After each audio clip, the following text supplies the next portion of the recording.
for black folk. We all ran out in droves and voted for Obama. What did it produce? But you have to talk these talking points, and you can't say things that are going to upset the status quo because you're afraid. Jesus wasn't afraid of Rome. Jesus spoke it how it is. As two black preachers, I guarantee you, you will not on these airwaves say that homosexuality is an abomination in the eyesight of God, because you will be banned. Like Jesus said, when you speak the truth, you're going to be an outcast. You're going to be thrown in prison. You're not going to be liked. All you black preachers want to be liked and embraced by this world, and this is why black folk are on a road to the abyss of hell, because you're not truthful, you're not preachers of the gospel, you're a bunch of hypocrites that's only concerned, most of you, with gaining the favor of white folk and those who are in power. And I'm done with it, and I'll listen to your response. Go. All right, thank you. Anyway, you have that, you know what I'm saying to you? You know, that's out makes there. Radio. Yes, it does. This is live, all the way live, and you will find that happened. But there was one point I thought he made was very good. The LGBT community got something from President Barack Obama. The Latino community got something from President Barack Obama. So you can learn something from everybody. Yeah, but the African American community didn't get that much from Barack Obama to get that criticism. Well, let's have this argument. Let's have this conversation. Yeah. Obamacare was the largest expansion of medical health coverage in the history of this since Medicare. Mm-hmm. More people have now have more black people now have access to high quality medical care than ever in the history of this country.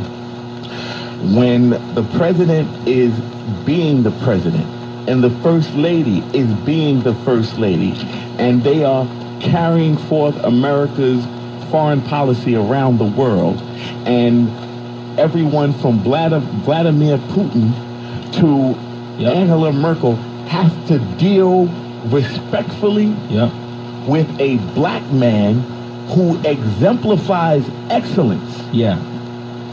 And that in a first lady who exemplifies excellence, there is no way to quantify the impact on the psyche and the psychology and the mentality of our people.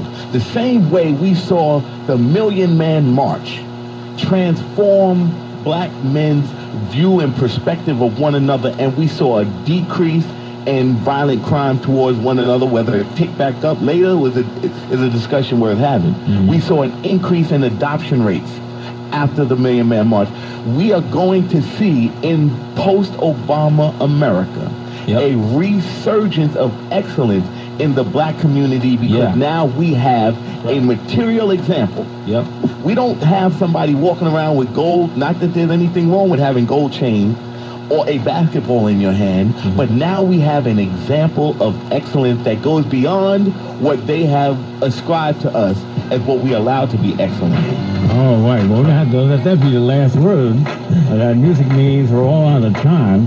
Once again, Reverend Tristan John Foy, thank you kindly. And young Reverend Shane Harris, thank you as well. Visit www.nansd.net to find out what we're doing in San Diego and California. All right, I like it. The convention's still going on. That's right. Come on down to the New York Sheraton, 53rd. Spike Lee tomorrow. Spike Lee tomorrow. Spike, all right. How about that? All right, well, thank our folks and behind the scenes, taking care of business. Our executive producer, Kateen Muhammad, our technical producer, Kurt Tanter, phone screener, Brooke Thomas, and on-site engineer, Jim Pierce. Way to go. I'm Bob Slade, as always, in party, keep a good thought. We'll see you tomorrow on Keeping It Real with Reverend Al.